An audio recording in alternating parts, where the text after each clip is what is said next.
नमस्कार दोस्तों, संतोष एजुकेशन में आपका स्वागत है। जैसे कि आप लोग जानते हैं कि हम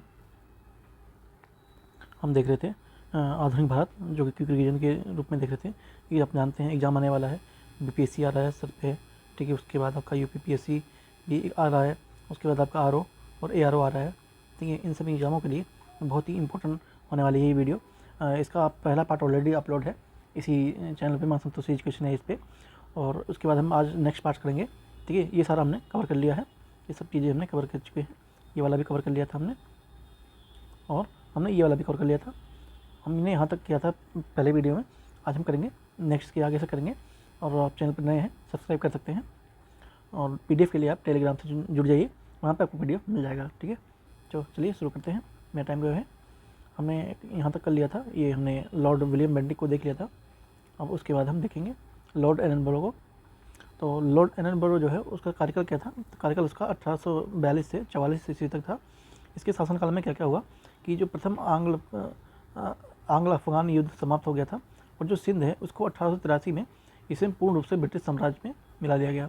1883 ईस्वी में दास प्रथा का समाप्ति पर भी 1883 के एक्ट 5 द्वारा हुआ ये, ठीक है। नेक्स्ट आते हैं डलहौजी पे। 1848 से 1856 ईस्वी तक ये रहता है। इसके शासन में क्या क्या उपलब्धियाँ होती हैं, उपलब्धियाँ कहें या फिर भारत के लिए बुरा कहें, जो भी है। द्वितीय आंग्ल सिख युद्ध 1848 से 49 में हुआ। 29 मार्च 1849 में पंजाब के अंग्रेजी राज्य में विलय कर लिया गया। कोहिनूर हीरा जो कि महारानी विक्टोरिया को भेज दिया गया था। तो ये इसी डलहौजी के शासनकाल में ही जो भारत का कोहिनूर हीरा था उसे भेज दिया गया था ब्रिटेन में। उसके बाद क्या आता है, व्यापक सिद्धांत के अंतर्गत ये जो राज्य हैं विलय किए गए। सतारा को विलय किया गया था 1884 में। उसके बाद जैतपुर संबलपुर को 1849 में, बघाट को 1850 ईस्वी में, उदयपुर को 1852 में, और जो झांसी है उसको 1853 में, नागपुर 1854 में, और जो अवध है उसको 1856 में कुछ शासन का आरोप लगाते हुए ये इसे हड़प कर लिया गया था ब्रिटिश के द्वारा। भारत में रेलवे के जनक 1853 में प्रथम रेलवे लाइन मुंबई से थाने के बीच 14 किलोमीटर की दूरी पर चलाई जाती है। और 1854 में कलकत्ता के रानीगंज के मध्य दूसरी रेल भी चलाई जाती है, ठीक है। तो इस तरह से इसका कुछ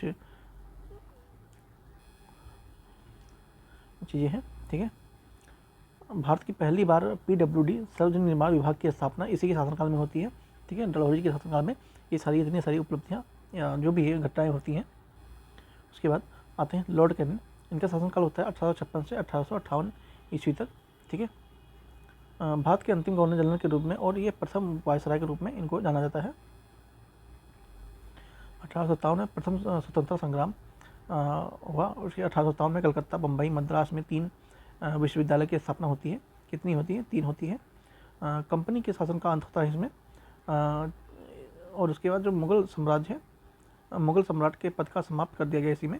मुगल जो सम्राट है उसका समाप्त भी कर दिया जाता है। उसके बाद आते हैं लॉर्ड मेयो 1869 से 1872 तक। 1871 में जो पुरातत्व सर्वेक्षण विभाग बनाया गया इन्हीं के शासनकाल में। 1865 ईस्वी में कलकत्ता, मुंबई, मद्रास में उच्च न्यायालय की स्थापना होती है, ठीक है। 3 उच्च न्यायालय की स्थापना भी होती है। इसके शासन में 3 विद्यालय की हुई थी स्थापना, और इसके शासन में 3 उच्च न्यायालय की स्थापना होती है। भारत में प्रथम जनगणना लॉर्ड मेयो के कार्यकाल में 1872 में आयोजित होती है। नेक्स्ट आते हैं लॉर्ड रिपन। आप लोग देख रहे होंगे इसमें कितना सारे फैक्ट है जो कि एग्जाम के लिए इंपॉर्टेंट है। वो चाहे आपका यूपीपीसीएस का एग्जाम हो या बीपीएससी का एग्जाम हो, सब में ये सारे इंपॉर्टेंट हैं। और भी किसी एग्जाम का एग्जाम दे रहे हैं उसके लिए भी इंपॉर्टेंट बन जाता है। बहुत सारे फैक्ट आपको दिख रहा होगा, एक कम है लेकिन इसमें बहुत सारे फैक्ट हैं, ठीक है। लेकिन देखेंगे, आप देख रहे हैं बहुत सारे फैक्ट हैं इसमें, आपका इससे कहीं बच के कहीं जाने वाला है नहीं। लॉर्ड रिपन देखते हैं। 1878 में रिचर्ड स्ट्रेटजी की अध्यक्षता में प्रथम अकाल आयोग की नियुक्ति होती है। वर्नाकुलर टैक्स एक्ट 1878 पारित होता है। और सुरेंद्र नाथ जो बनर्जी हैं, इस एक्ट को आकाश से होने वाला वज्रपात कहा था।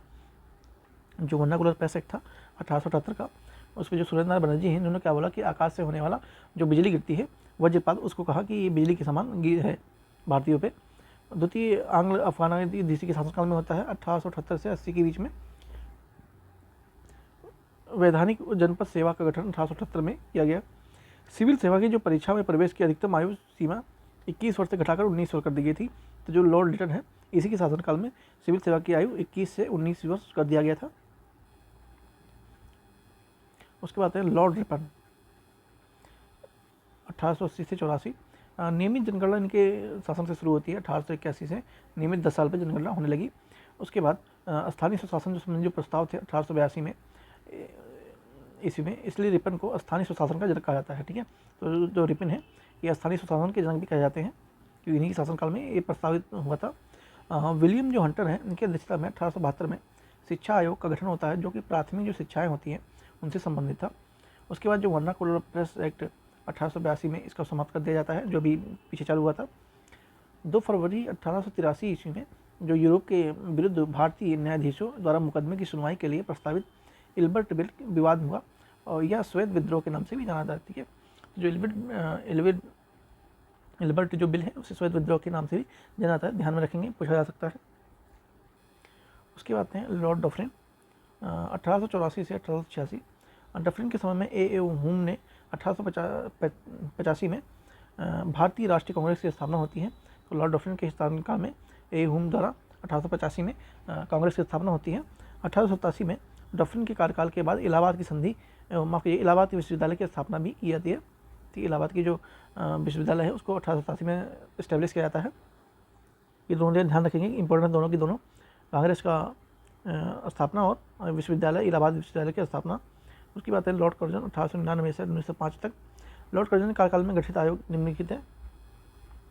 1900 ईस्वी में क्या होता है, अकाल आयोग का गठन होता है और अध्यक्ष होते हैं सर एंटोनी मैकडोनाल्ड। उसके बाद 1901 में सिंचाई आयोग का गठन होता है, इसके होते हैं सर कलिन स्कॉट मॉन्फ्रिक। उसके बाद 1901 में रेलवे आयोग का गठन होता है, इसके अध्यक्ष होते हैं थॉमस रॉबर्टसन। 1902 में पुलिस आयोग, इसके अध्यक्ष कौन होते हैं, एंड्रयूज फेडर। और जो 1902 होते हैं विश्वविद्यालय आयोग, सर टॉमस रेले होते हैं। ठीक है, वैसे ये इतना इंपॉर्टेंट है नहीं। ठीक है, बस था तो एक बार देख लिया नज़र से, बस इस ज़्यादा कुछ नहीं है, ये सारे पूछता नहीं, किसी भी एग्जाम में पूछेगा, डोंट वरी। उसके बाद 19 जुलाई 1905 ईस्वी को कर्जन ने शिमला में बंगाल विभाजन की घोषणा की और सितंबर 1905 में ब्रिटिश सम्राट की स्वीकृति प्रदान कर दी गई। ठीक है, उसके बाद लॉर्ड मिंटो 1905 से 1910 तक।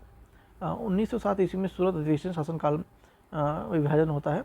माल्य मिंटो सुधार के तहत पहली बार मुसलमानों के लिए पृथक मताधिकार पृथक निर्वाचन क्षेत्र की स्थापना की गई थी। ठीक है, तो ये आपका कब हुआ था, इसमें शायद नहीं लिखा हुआ है, ये आपका 1909 में हुआ था। जो माल्य मिलिट्री सुधार था ये 1909 में हुआ था। इनका जो शासनकाल था वो 1910 तक यहाँ देख रहे हैं। ठीक है, इनका जो शासनकाल था वो 1910 तक था। तो जो माल्य मिलिट्री सुधार था ये 1909 में आया था।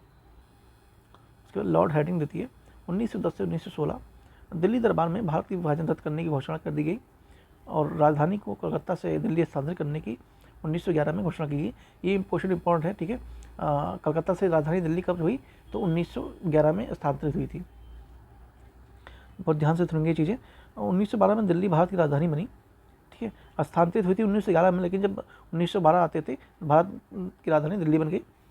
23 दिसंबर 1912 ईस्वी को दिल्ली के लॉर्ड हॉर्डिंग पर बम फेंका गया। इस कारण में भाई बाल मुकुंद को फांसी की सजा दी गई थी।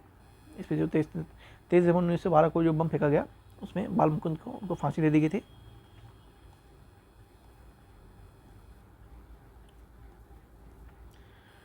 उसके बाद आते हैं लॉर्ड चेम्सफोर्ड 1916 से 1921 तक। इनके शासनकाल में क्या होता है, 20 अगस्त 1907 को सुधारों की घोषणा होती मानडेव चेम्सफोर्ड घोषणा के नाम से प्रसिद्ध होता है। और ये आपको बता दूं, ये आपका 1919 में होता है। ठीक है, यहाँ पर नहीं दिया हुआ है। ठीक है, तो ये आपका 1919 में होता है, 1919 में होता है मानटेग्यू चेम्सफोर्ड सुधार। लॉर्ड रेडिंग 1921 से 1926 एकमात्र यहूदी वायसराय था। अगर ये क्वेश्चन आता है कि जो एकमात्र यहूदी वायसराय कौन था, तो आपका ये जो लॉर्ड रेडिंग है ये सिर्फ यहूदी था। 1922 में सर्वप्रथम ICS इंडियन सिविल सर्विसेज की परीक्षा लंदन में इलाहाबाद में आयोजित हुई। ठीक है, ICS का फॉर्म है इंडियन सिविल सर्विसेज। ठीक है, जिसे आज भारतीय प्रशासनिक सेवा कहते हैं। 1 अक्टूबर 1926 को लोक सेवा आयोग की स्थापना होती है, जिसकी आप तैयारी कर रहे हैं UPSC की। उसकी स्थापना कब होती है, तो 1 अक्टूबर 1926 को होती है। ठीक है, 1 अक्टूबर 1926 को होती है, इंपॉर्टेंट है, इसको ध्यान में रखेंगे। नेक्स्ट चलते हैं लॉर्ड डार्विन लॉर्ड इरविन 1926 से 31। देसी रियासत के संबंध में 1907 में हार्टॉग बटलर समिति की नियुक्ति होती है। 3 फरवरी 1928 को साइमन कमीशन भारत पहुंचा और उसके बाद जो 5 मार्च को 1931 को गांधी ने इरविन समझौता हुआ। उसके बाद लॉर्ड लिनथिंगॉ, इनको देखते हैं 1936 से 1944। पहला प्रांतीय आम चुनाव इन्हीं के शासनकाल में होता है, 1936 से 37 में संपन्न हुआ, जिसमें 11 प्रांत में से 8 प्रांतों ने कांग्रेस ने सरकार बनाई और 6 प्रांतों में पूर्ण बहुमत की तथा 2 प्रांतों में गठबंधन की सरकार बनाई। तो ऐसा अगर पूछा जाए कि पहला इलेक्शन कब हुआ था, तो आपका पहला इलेक्शन हुआ था 1936 से 37 में, जो कि आज़ादी के पहले का है। आज़ादी के बाद कब हुआ था, तो आज़ादी के बाद आप बताएंगे कमेंट में, ठीक है। 1942 में कृषि मिशन भारत आया। गांधी जी ने इसके निर्णय को पोस्ट डेटेड चेक कहा। जो कृषि मिशन आता है इसमें गांधी जी ने कहते हैं कि ये पोस्ट डेटेड चेक है, मतलब ये आउट ऑफ डेट है। 8 अगस्त 1942 को भारत छोड़ो आंदोलन, अगस्त क्रांति प्रारंभ होती है, जिसमें करो या मरो का नारा गांधी जी द्वारा दिया गया। उसके बाद है लॉर्ड वेवल, ये 1944 से 47 तक आते हैं। शिक्षा सुधार में सर्जन योजना 1944 में की घोषणा होती है। वेवल योजना 1945 में प्रस्तुत किया गया था। 20 फरवरी 1947 को ब्रिटिश प्रधानमंत्री लॉर्ड क्लीमेंट एटली ने घोषणा की कि भारत को जून 1948 से सत्ता में सौंपा जाएगा। तो इसी के शासनकाल, लॉर्ड वेवल के शासनकाल में ही घोषणा होती है। लॉर्ड क्लिंटन करते हैं कि भारत को हम आज़ाद कर देंगे 20 फरवरी 1947 तक या 1948 तक, जो भी है, ठीक है। लॉर्ड माउंटबेटन 1947 से 48 तक। लॉर्ड माउंटबेटन ब्रिटिश भारत के अंतिम गवर्नर जनरल एवं वायसराय थे, जो स्वतंत्र भारत के प्रथम गवर्नर जनरल बने। तो जो लॉर्ड माउंटबेटन है, ये भारत के प्रथम गवर्नर जनरल बने। 3 जून 1947 को माउंट एबू योजना घोषित होती है, जिसमें भारत विभाजन की रूपरेखा तैयार की थी। स्वतंत्र भारत के प्रथम governor general Lord mount above नियुक्त होते हैं। उसकी बात है सी राजगोपालाचारी 1948 से 1950 तक। भारत के अंतिम गवर्नर जनरल तथा स्वतंत्र भारत के प्रथम गवर्नर जनरल कौन थे, तो सी आर राजगोपाली थे, ठीक है, सी आर राजगोपाली थे।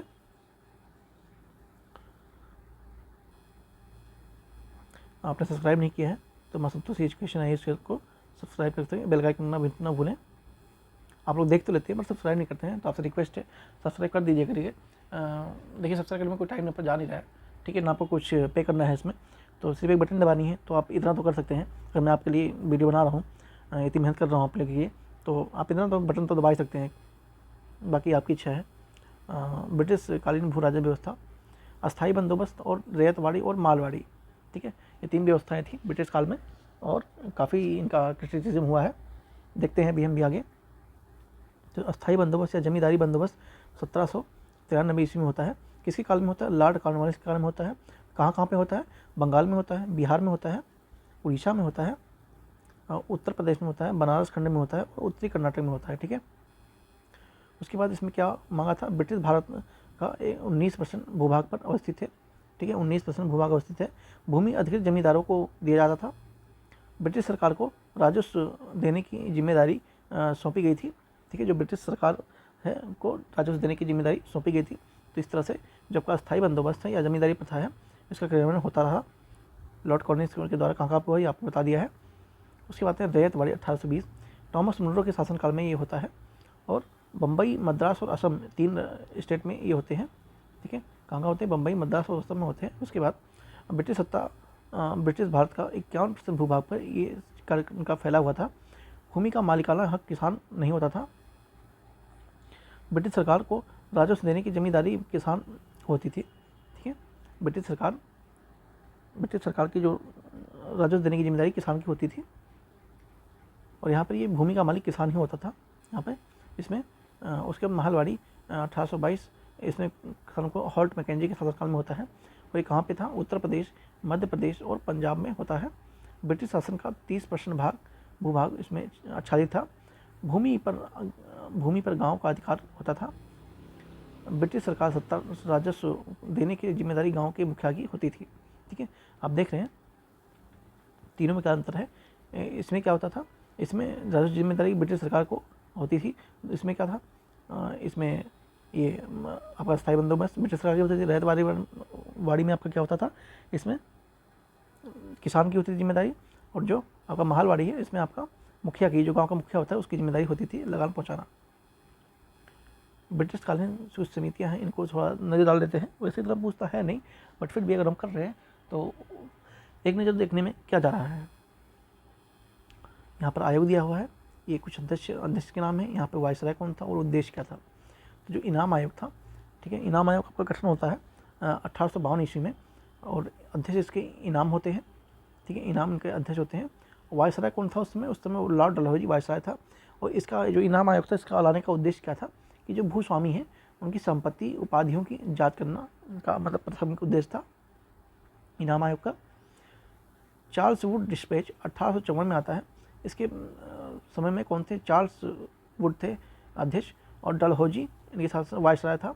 भारत की भावी शिक्षा की रूपरेखा तैयार करना इसी साल में होता है। स्ट्रेची आयोग 1838 ईस्वी, रिचर्ड स्ट्रेची लॉर्ड रिटर्न यहाँ पे वायसराय होते हैं। अकाल पीड़ितों की सहायता हेतु यह आयोग गठन किया गया था। हंटर आयोग इंपॉर्टेंट है, ठीक है, इसमें कुछ आयोग इंपॉर्टेंट है, जैसे कि हंटर आयोग हो गया आपका हंटर आयोग हो गया, मैं थोड़ा ये आपका हंटर आयोग हो गया। उसके बाद ये जो वर्ल्ड डिस्पैच है, चार्ल्स डिस्पैच, ये वाला आपका हो गया। ये सारी चीज़ें आपकी इंपॉर्टेंट है, तो थोड़ा इस पर ध्यान रखे जाएंगे।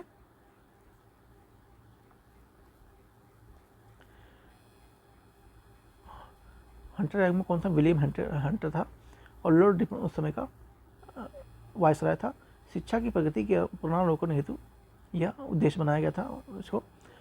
हारसेल समिति 1893 ईस्वी, हारसेल उस समय अध्यक्ष थे, और लॉर्ड लेस्डाउन वहाँ के वायसराय थे। टकसाल संबंधी सुझाव देने हेतु, टकसाल जो एक कर होता था इसको बनाया गया था इस कमेटी को। मैकडोनल्ड आयोग 1900 में बनाया जाता है, सर एंटली मैकडोनल्ड ने बनाया। वायसराय उस समय लॉर्ड कर्जन थे। दुर्भिक्ष पर स्ट्रेची आयोग की रिपोर्ट पर अपना सुझाव देने हेतु किया गया था ये। मान क्रिक आयोग ये 1901 में बनता है। सर वेल्विन स्कॉट उस समय अध्यक्ष हुआ करते थे, और जो वायसराय उस समय लॉर्ड कर्जन था, और इसका मुख्य उद्देश्य क्या था? सिंचाई योजना हेतु कार्यान्वयन करना इसका मुख्य उद्देश्य था, ठीक है। उसके बाद है फ्रेजर आयोग 1902 में बनता है। सर डब्ल्यू फ्रेजर इसके अध्यक्ष होते हैं।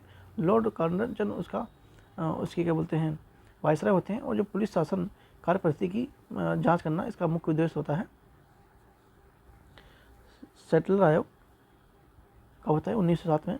माइकल सेटलर इसके अध्यक्ष होते हैं। लॉर्ड चैंसलर इसके वायसराय होते हैं। कलकत्ता विश्वविद्यालय की कार्य प्रणाली को दुरुस्त करना इसका मुख्य उद्देश्य था। उसके बाद है बटलर समिति, इंपॉर्टेंट है, बटलर समिति इंपॉर्टेंट है। 1907 में यह लाया जाता है। उसके बाद हारकोर्ट बटलर इसके अध्यक्ष होते हैं। लॉर्ड इरविन इसके वायसराय होते हैं। और ब्रिटिश शासन में परम सत्ता और देसी राज्यों की अच्छे संबंध स्थापित करने का इसका मुख्य उद्देश्य होता है, ठीक है। उसके आगे होता है धन निष्कासन सिद्धांत, ड्रेन ऑफ वेल्थ थ्योरी, काफ़ी फेमस है, ऐसे क्वेश्चन हर साल आते ही आते हैं। क्या था ये? इसको किसने दिया था? दादा भाई नौरोजी ने दिया था। इनको grand of old man of India के नाम से भी जाना जाता है, दादा भाई नौरोजी को। इंग्लैंड डेप टू इंडिया 1863 में इनका नामक एक लेख लिखा जाता है इनके द्वारा। Property and un British rule in India 1901 में इनका प्रकाशित नामक पुस्तक प्रकाशित होती है। ये दोनों पुस्तकें दादा भाई नौरोजी के द्वारा लिखी जाती हैं। और इनके जो अन्य विचारक हैं वो कौन थे? रमेश चंद्र दत्त हैं। इन्होंने क्या लिखा था? इन्होंने लिखा था इकोनॉमिक्स हिस्ट्री ऑफ इंडिया नामक एक पुस्तक की रचना लिखा था इन्होंने, जो रमेश चंद्र दत्त हैं, ठीक है। तो इम्पोर्टेंट यही है फैक्ट कि great man of old man of India किसे कहा जाता है? दादा भाई नौरोजी कहा जाता है। इनकी जो दो पुस्तकें हैं इनको आप ध्यान रख सकते हैं। Poverty and British rule in India 1901 में आती है। उसके बाद इंग्लैंड डेप टू इंडिया, ये आपका 1870 में आता है। भले ही आप ये जो डेट है वो याद न रखें, सन याद न रखें, बट इनके नाम जरूर याद रखें, ठीक है। उसके बाद आते हैं 1857 का विद्रोह, मोस्ट इंपॉर्टेंट। यहाँ से कोई भी एग्जाम हो, स्पेशली बिहार में तो मॉडर्न हिस्ट्री फेवरेट सब्जेक्ट है। यहाँ से आपका कम से कम 10 से 15 क्वेश्चन देखने को मिल जाता है। मैं यूपीएससी की बात कर रहा हूँ, बाकी यूपीपीसी में भी बहुत सारे क्वेश्चन यहाँ से आपको देखने को मिल जाएंगे, ठीक है। तो हम शुरू करते हैं, और आज हम इसे जो 1857 का विद्रोह है इसे कंप्लीट करके रहने देंगे। उसके बाद हम नेक्स्ट पार्ट में कंटिन्यू करेंगे, ठीक है। 29 मार्च 1857 को 37वीं नेटिव इन्फेंट बैकरपुर, जो कि पश्चिमी बंगाल जिला परगना में आता है, वहाँ पे मंगल पांडे ने अपने सर्जेंट मेजर बाग की हत्या कर देते हैं और उसके बाद जो मेजर सर्जेंट ह्यूसन को गोली मार देते हैं। मंगल पांडे को 8 अप्रैल 1957 को माफ़ कीजिए 1857 को फांसी दे दी जाती है। विद्रोह की शुरुआत कब होती है? तो विद्रोह की शुरुआत आपको 10 मई 1857 को मेरठ के छावनी से होती है। 1857 के सैनिक विद्रोह के समय भारत के जो गवर्नर जनरल थे वो कौन थे? वो लॉर्ड कैनिंग थे। कौन थे? लॉर्ड कैनिंग थे। इंपॉर्टेंट है, ठीक है, इंपॉर्टेंट है, ध्यान रखेंगे चीज़ को, इंपॉर्टेंट है। 1857 में सैनिक विद्रोह के समय उस समय मुगल बादशाह कौन थे? तो बहादुर शाह जफर थे। ठीक, कौन थे? बहादुर शाह जफर थे। बहादुर शाह जफर थे, ठीक है, बहादुर शाह जफर थे, याद रखेंगे। यहाँ पर जफर लिखा हुआ है लेकिन उनका पूरा नाम बहादुर शाह जफर है। उसके बाद देखते हैं इनके कुछ केंद्र थे, वो कहाँ केंद्र थे 1857 के विद्रोह के। दिल्ली में था विद्रोही नेता और या विद्रोह की तिथि और विद्रोह का दमन करता तो दमन की तिथि ये सब दिया हुआ है, बाकी नीचे पढ़ता जाऊँगा, आप देख लेंगे, ठीक है। बहादुर शाह जफर द्वितीय बख्श खां के नाम से जाने जाते हैं और ये विद्रोह की तिथि 11 मई 1857 को होती है। और दमनकर्ता कौन थे? निकोलस हडसन, ये अंग्रेजी की तरफ से थे। और दमन कब हुआ? 20 सितंबर 1857 को, इसका मतलब समाप्ति हो जाती है। उसके बाद लखनऊ में बेगम हजरत महल, वीर जिस कादिर, ये 2 लोग यहाँ पे नए नेतृत्व कर रहे थे। और 30 मई 1857 को ये विद्रोह शुरू होता है और इसका समाप्त कौन करता है? कॉलिन कैंपबेल करता है, जो कि अंग्रेज की तरफ से था। कब करता है? मार्च 1858 में। उसके बाद झांसी, वहाँ पे फेमस है, रानी लक्ष्मीबाई कर रही थी 4 जून 1857 को, और उनकी इसके साथ उनकी लड़ाई होती है जनरल ह्यूरोज के साथ होती है। और ये युद्ध कब समाप्त होता है? 17 जून 1858 को समाप्त हो जाता है। कानपुर में नाना साहब थे और ये 5 जून 1857 को शुरू होता है और कॉलिन कैंपबेल के द्वारा इसे 6 दिसंबर 1857 को समाप्त कर दिया जाता है।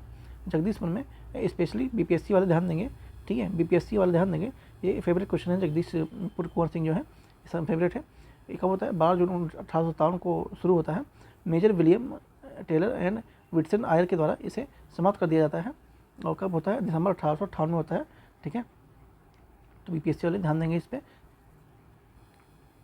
नेक्स्ट, फैजाबाद में कौन था? तो फैजाबाद में आपका मौलवी अहमदुल्ला थे। 8 जून 1857 में होता है। कैंपबेल के द्वारा 5 जून 1858 को समाप्त कर दिया जाता है। बरेली में खान बहादुर खां होते हैं। जून 1857 में कैंपबेल के द्वारा ही 1858 में पराजित कर दिया जाता है। इलाहाबाद जो कि प्रयागराज में है, इसमें कौन होता है? लियाकत अली होते हैं। और जून 1857 को शुरू होता है। कर्नल नील के द्वारा 1858 में समाप्त कर दिया जाता है। फतेहपुर में अजीमुल्ला होते हैं। 1857 में जनरल रेडाल के द्वारा 1858 में समाप्त हो जाते हैं सारे। 1857 के विद्रोह संबंधित पुस्तकें और लेखक कुछ इस तरह के पुस्तकें यहाँ पे हैं और कुछ लेखक हैं। वी.डी. सावरकर ने कौन क्या लिखा है? The India war of the independence 1857, ठीक है। The great rebellion Ashok Mehta लिखते हैं। सिपाही mutiny and the revolt of 1857, ये आर.सी. मजूमदार लिखते हैं, ठीक है। तो हमने कवर कर लिया है। अब हमारा आता है आगे, क्या आता है? भारतीय सामाजिक आंदोलन, धार्मिक सुधार आंदोलन, ठीक है। इसे हम नेक्स्ट वीडियो में करेंगे, ठीक है, वरना वीडियो लंबी हो जाएगी और बहुत सारी चीज़ें हैं।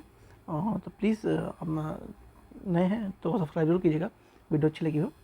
और पीडीएफ के लिए आप टेलीग्राम से जुड़ जाइए, वहाँ से आपको पीडीएफ प्राप्त हो जाएगी। थैंक यू सो मच, मिलते हैं नेक्स्ट वीडियो में।